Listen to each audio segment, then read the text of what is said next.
मैंने पिछले 3 वीडियो में आप लोगों को एक्सेल के बेसिक जानकारी, फाइल टैब, होम टैब में क्लिपबोर्ड मेन्यू, फॉन्ट मेन्यू, इन सब के बारे में इंट्रोडक्शन भी दिया था। और पिछले वीडियो में आप जाकर ये सब टॉपिक पे देख सकते हैं काम। आज मुझे न्यू टॉपिक पे बताने हैं। पहले जो मैंने उस दिन सेव किया था, उस फाइल को मैं ओपन करता हूँ एक्सेल के। आपके सामने ये एक्सेल नज़र आ रहा है। इसमें सबसे पहले मुझे अलाइनमेंट बताने हैं, अलाइनमेंट ग्रुप। इस अलाइनमेंट ग्रुप का क्या काम है, ये आपको मैं बताता हूँ। ये एक खंड है। इस खंड में सबसे लेफ्ट साइड ये लेटर लिखे हुए हैं। इस लेटर को मुझे राइट साइड लाना है या बीचों बीच लाना है। तो लेफ्ट साइड, राइट साइड, बीचों बीच लाने के लिए इस पे क्लिक करेंगे और राइट साइड लाने के लिए इस पे क्लिक करेंगे। इसका लेफ्ट साइड लाने के लिए इस पे, इसका शॉर्टकट की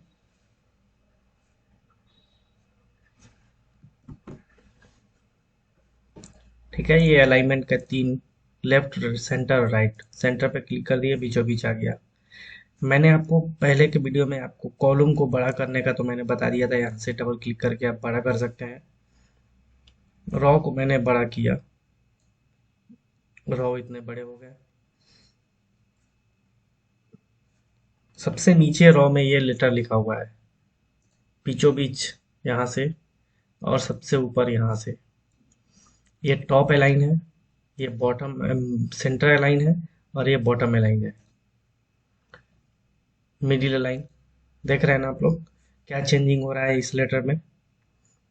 तो ये है अलाइनमेंट के अंदर लिखे गए लेटर को सजाना। इस फंक्शन का क्या काम है मैं अब आपको बता देता हूँ। इस पे जब आप क्लिक करेंगे तो लेटर एक एक करके इधर की तरफ जाएगा, और इस पे क्लिक करने के बाद लेटर वापस अपने स्थान पे जाएगा। आ रहा है समझ में? ये इंक्रीज इंडेंट है, इसका नाम है इंक्रीज इंडेंट। इसका नाम है डिक्रीज इंडेंट। अब चलते हैं हम इस फंक्शन पे। इस फंक्शन का क्या काम है। जैसे मैंने किसी खंड में ये लेटर लिखा है,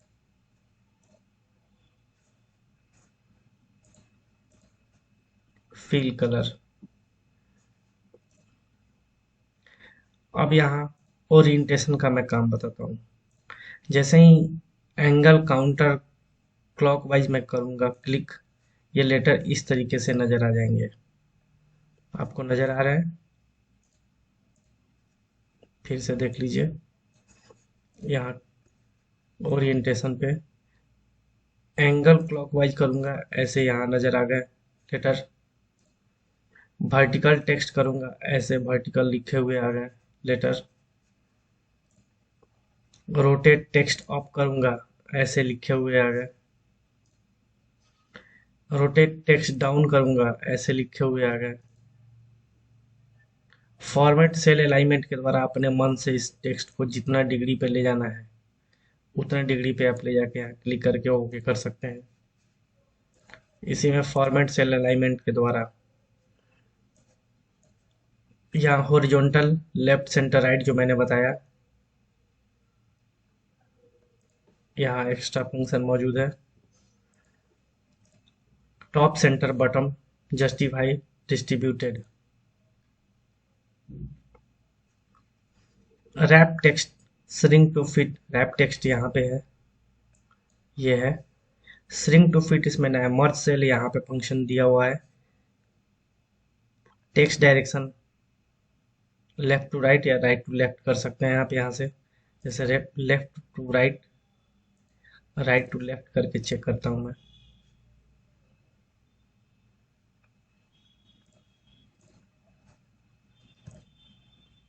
लेफ्ट टू राइट करके चेक करता हूँ। इसमें अभी चेंजिंग नहीं हो रही है क्योंकि मैंने ओरिएंटेशन डाला हुआ है। इस ओरिएंटेशन को मैं हटा देता हूँ।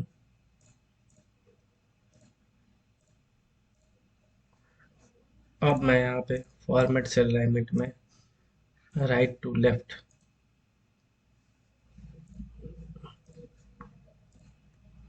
नहीं आ रहा है, कॉन्टेक्स्ट ही रहने दीजिए। मैं आपको यहाँ पे श्रिंक टू फिट आपको फंक्शन करके बताऊंगा। जैसे एक छोटे से टैब में हम जाते हैं, एक छोटे से खंड, इसमें मैंने फिल कलर लिखा, इसी खंड में मुझे एडजस्ट कर देने हैं। इसी ओरिएंटेशन में फॉर्मेट सेल अलाइनमेंट में श्रिंक टू फिट पे क्लिक करूंगा, ओके कर दूंगा। एक ही खंड में छोटे लेटर तो छोटा हो गया, एक ही खंड में एडजस्ट हो गया। जितना बड़ा खंड होगा उतना ही बड़ा लेटर का साइज दिखाई देगा, छोटा खंड लेटर का साइज छोटा। मैं आपको एक रैप टेक्स्ट फंक्शन, यहाँ पे एक रैप टेक्स्ट फंक्शन है, इसका मैं यूज बताता हूँ।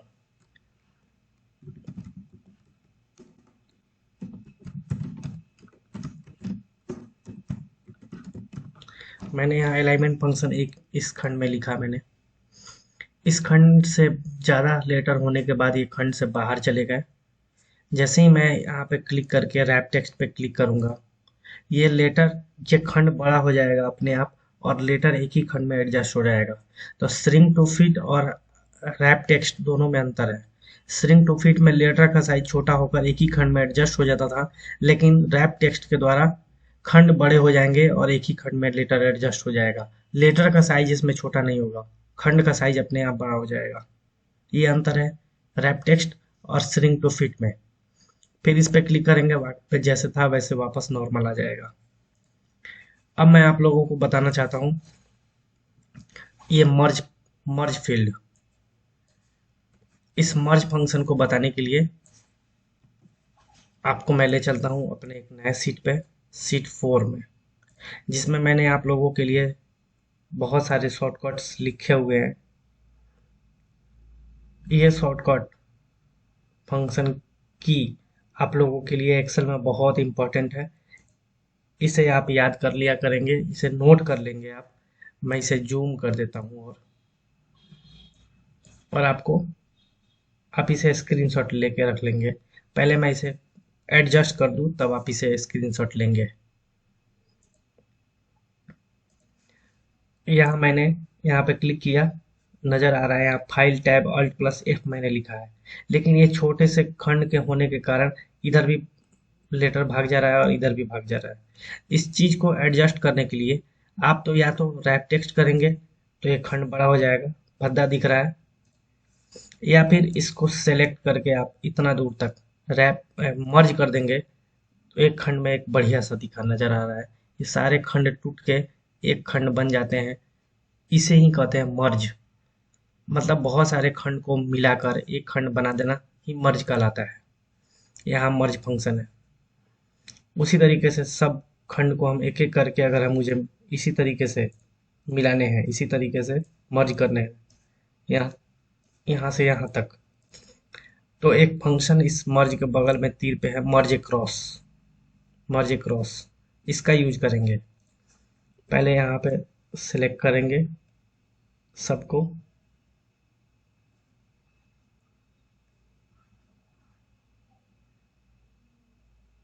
सबको सिलेक्ट कर लूंगा यहाँ तक, और यहाँ मर्ज पे क्लिक करके मर्ज क्रॉस करूंगा। सारे लाइन ऑटोमेटिक एक एक करके बाएं से दाएं लाइन मर्ज हो गए। अब अच्छा नजर आ रहे हैं ये लिखे हुए लेटर। अब आप आसानी से इस शॉर्टकट को कहीं भी नोट कर पाएंगे, लिख पाएंगे। इसको भी यहाँ तक मैं मर्ज कर दूं, ये अब बेटर नजर आ रहा है। किसी एक खंड को बड़ा करने से ज़्यादा बेटर है ये मर्ज करके लेटर को अच्छे तरीके से देखना। तो ये अलाइनमेंट ग्रुप का काम है। इस अलाइनमेंट के बाद यही मर्ज एंड सेंटर है, मर्ज सेल है, अनमर्ज। इस मर्ज को, किसी भी मर्ज को अगर सेल को हटाना है, यहाँ पे क्लिक कर दिए, इस पे गए, अनमर्ज कर दिए, ये अनमर्ज हो गया, आपके सामने नजर आ रहा है। ये अलाइनमेंट ग्रुप का काम खत्म। इसके बाद आप लोगों को मुझे नंबर बताने हैं। इस नंबर का क्या काम है? इस नंबर फंक्शन में आपको मैं बताऊंगा, जब कोई लेटर मैं नंबर लिखता हूं तो सिंपल सा ये नंबर टाइप होता है,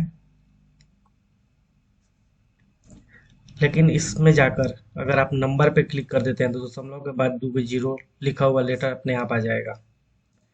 इसी नंबर में करेंसी अगर सेलेक्ट कर देते हैं तो रुपए का चिन्ह, कॉमा दिया हुआ और दशमलव के बाद दो दो जीरो ऑटोमेटिक आ जाएंगे। इसी में अगर मैं अकाउंटिंग सेलेक्ट करता हूँ, अकाउंटिंग सेलेक्ट करने के पहले मुझे इस खंड को बड़ा करना होगा, तब मुझे इस दोनों के डिफरेंट, करेंसी में रुपए के साइन सटे हुए होते थे और अकाउंटिंग में रुपया के साइन अलग अलग हटे हुए रहते हैं। ये खंड बड़ा करने के बाद ही आपको नजर आएगा। ये नंबर सिस्टम है। अब जैसे मान लीजिए आज 19 अप्रैल है, 19-4 लिखा मैंने, ऑटोमेटिक यहाँ 19 अप्रैल लिख दिया। इस पे मैं क्लिक करूंगा, यहाँ क्लिक करके शॉर्ट डेट पे क्लिक करूंगा, आज का डेट पूरा डिटेल में लिख दिया। लॉन्ग डेट पे मैंने क्लिक किया, आज का दिन भी लिख दिया। अगर आपको पता करने हैं कि आपके जन्म तिथि के डेट पर कौन से दिन थे, तो आपने लिख लिया जन्म तिथि कोई भी, यहाँ क्लिक किया, इसमें जाएंगे, लॉन्ग डेट पे जैसे ही क्लिक करेंगे, थर्सडे,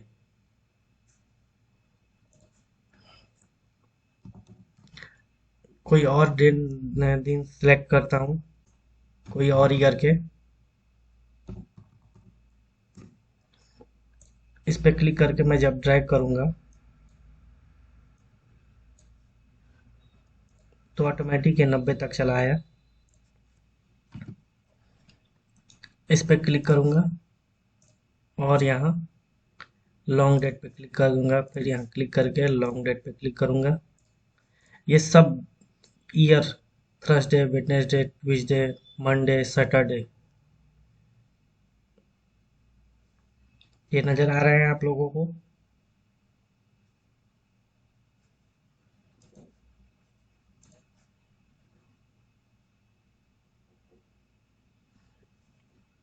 तो ये इस तरीके से आप अपने डेट ऑफ बर्थ को जान सकते हैं कि उस दिन कौन सा दिन था। ये नंबर फंक्शन इतनी आसानी से आपको बता देता है। अब टाइमिंग, परसेंटेज, फ्रैक्शन, साइंटिफिक और टेक्स्ट बताने हैं। ये नंबर फंक्शन है। नंबर के द्वारा अगर 1 2 3 4 5 6 7 8 9 10 11 12 13 13 लेटर का अगर मैं कोई अंक लिखता हूँ किसी खंड में, चाहे वो खंड कितना भी बड़ा हो, वो +12 कर ही देगा। तो किसी खंड में आप एक्सेल के किसी भी खंड में आपको 10 से ज्यादा लेटर के कोई नंबर लिखने हैं, तो आप उसके लिए सिर्फ एक ही तरीका है, या तो उसे नंबर पे क्लिक करके कर दे और यहाँ के द्वारा जीरो हटा दे, या फिर उसे टेक्स्ट में कर दे। टेक्स्ट पे जब मैं क्लिक करूंगा, डबल क्लिक करके इंटर दबाऊंगा, तो ये एक लेटर, ये टेक्स्ट के रूप में बन गया, नंबर के रूप में नहीं बना। अगर ये नंबर के रूप में बना होता तो ये लेटर दाएं तरफ होते। ये टेक्स्ट के रूप में बना है इसलिए ये लेटर बाएं तरफ है। तो ये नंबर फंक्शन के टेक्स्ट है। टाइम आसान है। जैसे मैं अभी जो टाइम हो रहा है 2:36, मैंने लिखा यहाँ पे, क्लिक किया, टाइम पे क्लिक किया तो ऑटोमेटिक 2:36 AM लिख देगा। अभी तो पीएम हो रहा है ना, यहाँ मुझे पीएम लिखना है, तो रेलवे के टाइम के अनुसार अभी 2:14 बजते हैं, 14:36 मुझे लिखना होगा।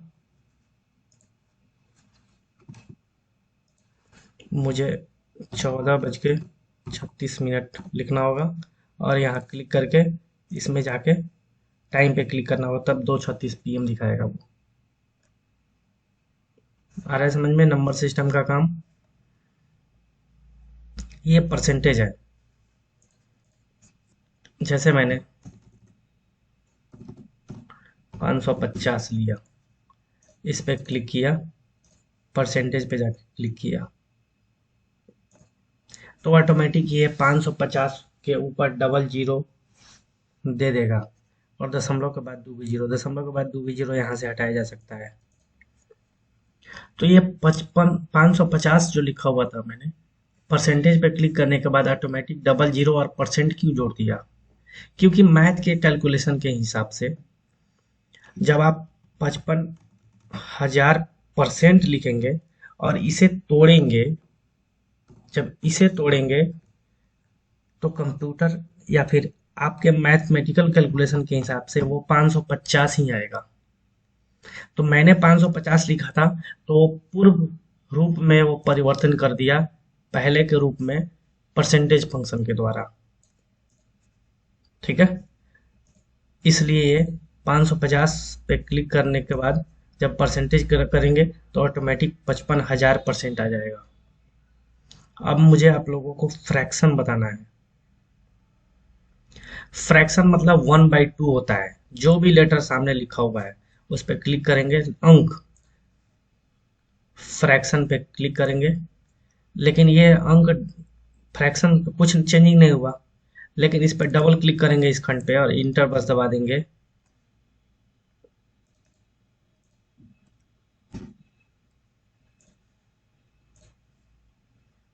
यहाँ फ्रैक्शन तो नहीं हो रहा है 1/2, लेकिन अन्य कंप्यूटर में ऑटोमेटिक हाफ, इसका आधा हो जाता है।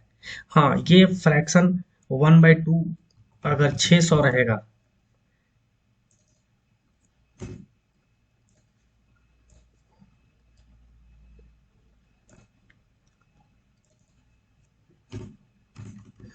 ये फ्रैक्शन 1/2 के रूप में बदल जाता है, इसमें नहीं बदल रहा है।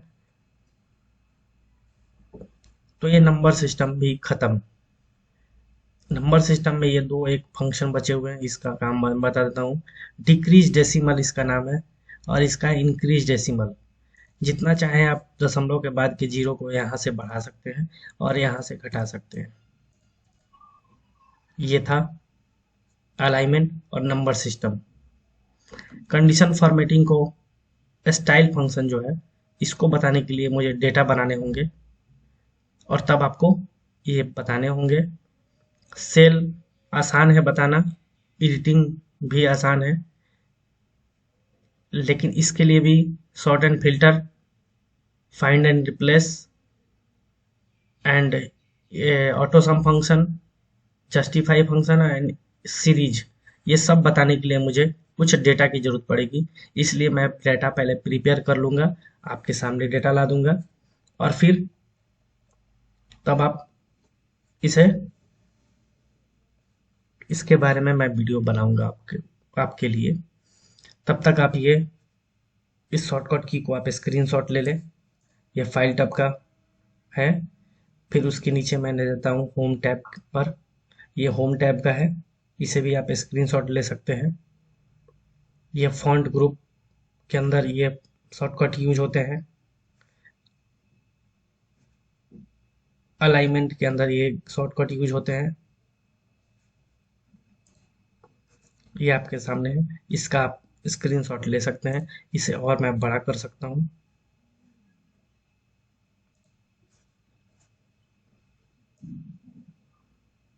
इन दोनों तीनों के बीच में 4-4 स्पेस छूटा हुआ है, 4-4 रो। इस 4 रो जो एक्स्ट्रा है, इसको मैं डिलीट करना चाहता हूँ। इस तीनों रो को सेलेक्ट करूंगा, इस सेल के डिलीट में जाऊंगा, डिलीट सीट, रो पे क्लिक करूंगा, डिलीट हो गया। यहाँ फॉन्ट ग्रुप में 2 एक्स्ट्रा रो है, डिलीट में जाऊंगा, डिलीट सीट रो, इस तरीके से करके मैं डिलीट कर दूंगा और आपको, आपके लिए ये बेटर नजर आ रहा है।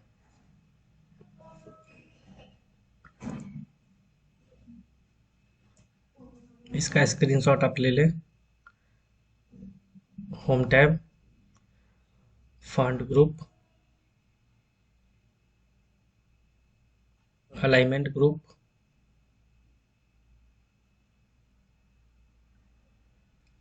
होम टैब में। धन्यवाद।